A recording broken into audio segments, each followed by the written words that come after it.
All right, welcome everyone to another coffee tasting. I'm your host, Aaron. Today we are tasting the Komodo Dragon blend. And for those of you guys joining the coffee tasting for the first time, I like to brew my coffee 3 different ways. And welcome if you guys are joining for the first time. And if you guys are returning, welcome back. If you guys haven't had a chance to hit that like and subscribe button, go ahead and hit that like and subscribe button down below. That really helps me develop this channel, allows me to do more videos and improve the quality on these videos as well. So welcome everyone. So today we're doing the Komodo Dragon. The Komodo Dragon is an Indonesian blend. And with this one, we're gonna get some earthy and spicy notes. So this is going to be a dark roast coffee that is going to be really rich and really roasty. So with Indonesian coffees, we get a semi-wash, and with the semi-wash coffee, we get those real earthy, spicy notes that come out, and then we also get like a bourbon mouthfeel as well. And so that's what gives us those dark notes. And then also with the dark roasting process, giving it that long roasting, really brings out those roasty, earthy notes that is adherent from the land of Indonesia.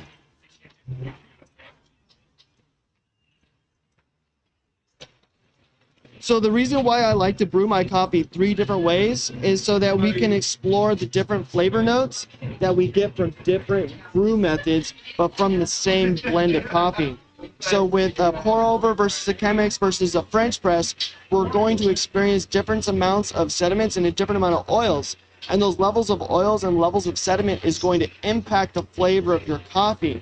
So there is no real best way to brew your coffee. It just depends on the flavor that you're looking for when you're drinking your coffee. So if you like your coffee nice and smooth with a clean texture flavor, you want to go with like the Chemex. But if you're looking for more of like a bright flavor, it's more of those bright citrusy flavors coming out, we definitely want to go with that pour over. But if we're looking for like a smooth, more balanced cup of coffee, but with a little bit more flavor, I would definitely go with that French press, because the French press allows some of those darker flavors to come forward to meet those bright citrusy flavors. Really good. So when we brew our pour over and our Chemex, you just want to add a little bit of water at the very beginning to allow it to bloom. The reason why we allow it to bloom is because there's air trapped in the grinds. And when you pour all your water on top of the grinds with the air trapped in there, it'll actually slow down your brewing process. And when you slow down the brewing process, it actually means you're over steeping your coffee. And when you over steep your coffee, that means you're getting a bitter flavor, or you might be impacting your coffee in a negative way. So you want to make sure you let your coffee bloom before you add the rest of the water, to let some of those air bubbles rise to the surface, so that it's not slowing down your brewing process and you're not over steeping your coffee. And that's important to make sure that you get a quality cup of coffee every time, because you might have had a really delicious blend of coffee, but you might not have liked it because it was brewed improperly. So making sure you brew your coffee properly, getting that grind right for the particular brew process you're doing, and the amount of water is very important as well. So with the pour over, we're really going to see a lot of those roasty, bright roasty notes come out in the coffee. And with the Chemex, some of those roasty notes are going to really take a back seat, but it's going to be really smooth as well with the bitter flavors. And then with the French press, a lot of those bitter, earthy flavors are going to really come forward and really even out with those bright, roasty flavors that we get with the Komodo Dragon. If you guys have a particular blend of coffee that you really like and you guys would like to see me feature on my channel, go ahead and post it in the comments down below. I'd love to explore the coffees that you love and love to maybe research a little bit about those coffees and teach you something about the coffee that you love that you probably didn't know. So go ahead and throw those down in the chat. I'd love to explore your guys' coffee.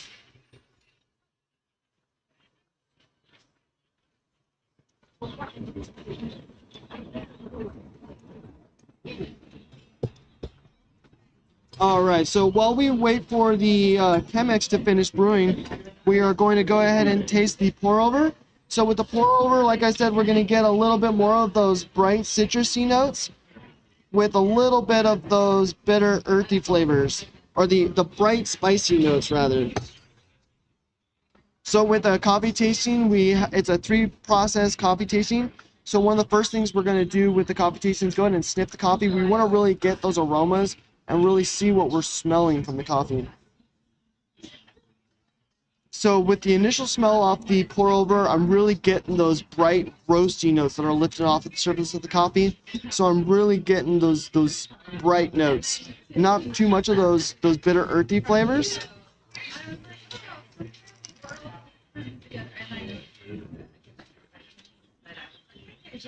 Oh yeah, so with the pour over, we're definitely getting that intense roastiness.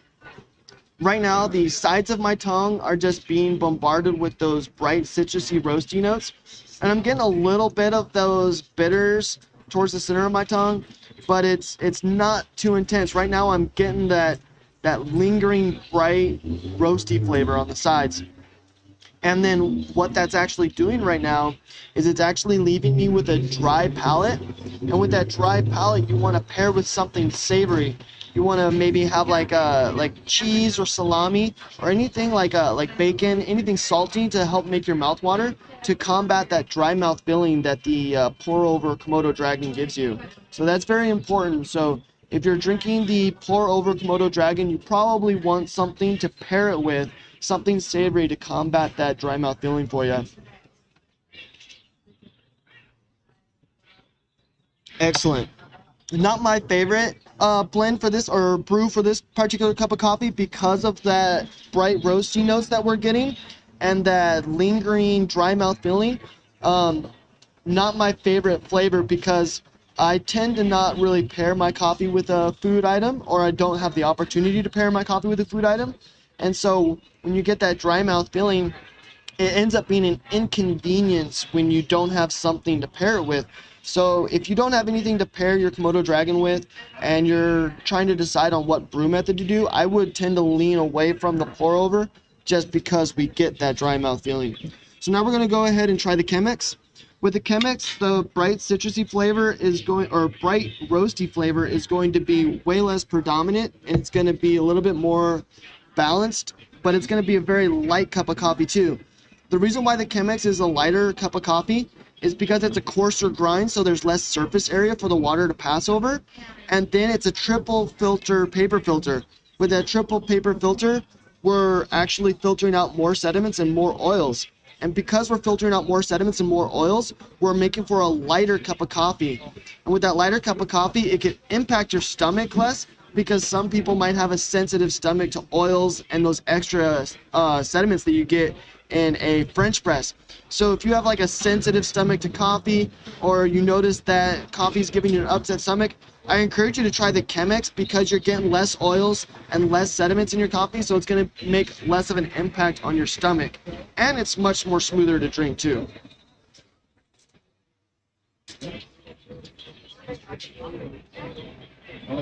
So just like I figured with the Chemex, the bright roasty notes are still there, but they're definitely not as intense as they are on the pour over. And because they're not as intense as they are on the pour over, it leaves a little bit more room for those bitter, earthy flavors to come through. And so we get a little bit of those bright roasty flavors on the sides of our tongue, but we notice those bitter flavors a little bit more. So because we notice those bitter flavors a little bit more alongside those bright roasty notes, it gives us a more balanced cup of coffee. And so I really like the Komodo Dragon on the Chemex just because it gives us a little bit more of a balanced flavor, and it makes it a little bit of a lighter, cleaner flavor as well.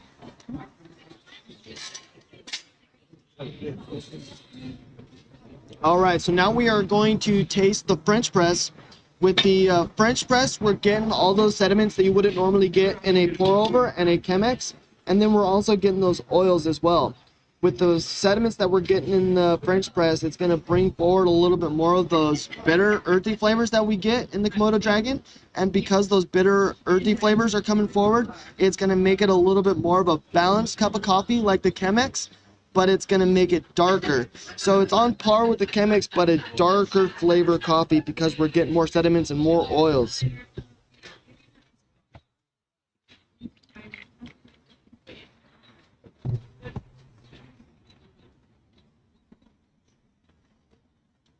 So with the French press, I'm definitely getting those bright roasty notes right off the bat, just like we did with the pour over, but we're still getting that earthy aroma as well, which is good because then we know that it's going to be a nice balanced cup of coffee.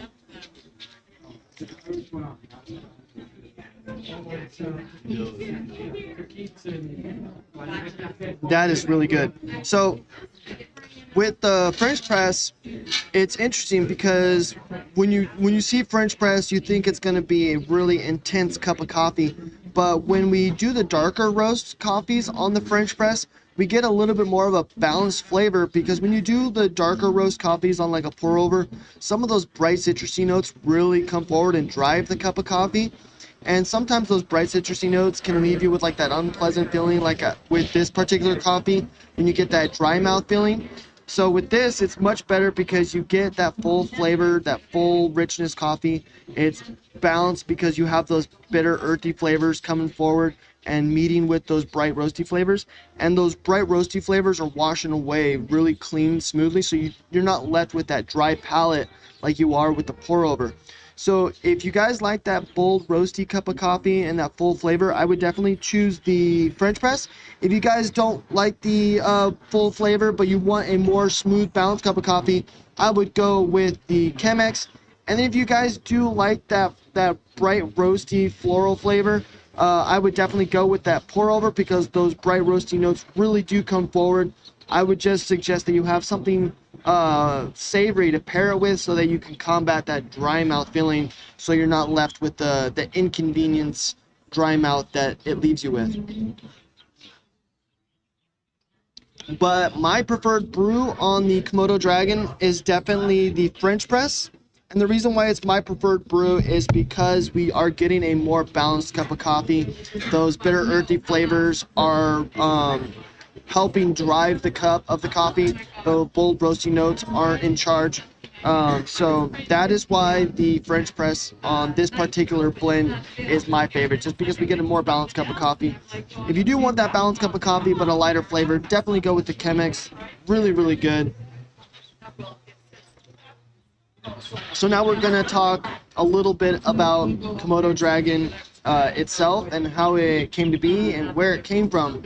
So Komodo Dragon is an Indonesian blend of coffee. So it's sourced from several islands from the Indonesian islands. And coffee made its way to Indonesia in the early 1700s through Dutch colonialism. And coffee first made its way to Indonesia from the Dutch, and they imported their coffee directly from Kenya. So when you drink Indonesian coffee, you're drinking coffee that's made its way there from the Dutch, and it was imported directly from Kenya. So that's a little bit of the history of the Indonesian coffee. And if you guys want a little bit more depth history of how Kenya got its or how Kenya outsourced its coffee and a little bit about Kenya's story, I have a special coffee tasting down in the link below that's going to tell us a little bit more about the history of the Kenyans and what they went through in terms of farmland and how they started developing coffee to rebuild. So definitely check that out. Super cool story. We learn a lot about the Kenyans.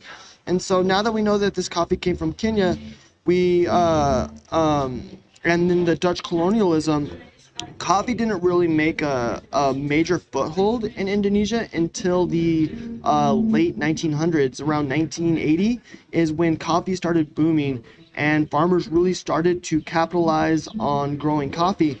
What's so important about this is because You have all these other crops that farmers are growing in different parts of the world that aren't sustainable, like sugar, where you have to burn the crops every couple of years and then regrow it. It's not a sustainable crop. It's very expensive to grow. And then with alternative sugars coming out and people not, the demand for sugar lowering, you have farmers that aren't able to sell their entire crops. And so with coffee making a boom in the early 1900s and more closer to the 1980s, we have this influx of coffee demand and these growers capitalizing on it. And so we have the island of East Timor that 80% of its economy relies on coffee exports. And when you rely that heavy on a coffee export, that means you make all your money one time a year with one crop. And that if you make your money one time a year, that means you have to make that money last all year round. And so it's very important that a lot of these farmers are able to grow enough and make sure that they are able to roast and sell enough to be able to provide for their families all year round. So there's a lot of cool stories going on with the Indonesian farmers in terms of helping the farmers grow more coffee. With East Timor, Starbucks is helping them build larger grow facilities and larger storage facilities so that they can grow more, store more, and in turn sell more. And then when they can sell more, that means they don't have to rely on third-party outsourcing and have to worry about that money lasting them all year round. And the best part about Starbucks helping these farmers build these larger grow facilities and storage facilities is they don't require them to pay any of it back. They just require that these communities continue to grow coffee so that they can continue to thrive and not worry about third-party outsourcing from other companies that would require them to pay it back. So it's super cool. Every time you drink an Indonesian coffee, you're helping farmers from Indonesia continue to grow coffee, and you're helping them with a sustainable livelihood. So that's a little bit about where your coffee comes from. Now we're going to talk about Komodo Dragon and how it came to be. So with Komodo Dragon, it actually came out in the year 2000 in celebration of the Year of the Dragon. And so when the Komodo Dragon first came out, it was actually only available at select stores in Japan, and anyone else who wanted to order the Komodo Dragon could only order it via online special order. And so it was a very, very limited cup of coffee, but it became very popular at the same time for its bold roasty notes that it has. It has a traditional roasty coffee flavor, very similar to like a traditional northern espresso. So we have those bold roasty notes with a slight citrus flavor, really, really good and smooth, especially on the French press. And because it's got those bold roasty rich notes, it became so popular that they actually started to expand on it and source from more parts of Indonesia to continue to provide the Komodo Dragon coffee that we drink today. So because of Komodo's demand and its popularity, it actually made its way from being only available in the online or the online special, like via special order, to available in the stores. So that's how Komodo Dragon came to be available for us. And so that is the history of Komodo Dragon and a little bit of a history of the Indonesian coffee and how it impacts the farmers in Indonesia. Excuse me, how it impacts the farmers in Indonesia.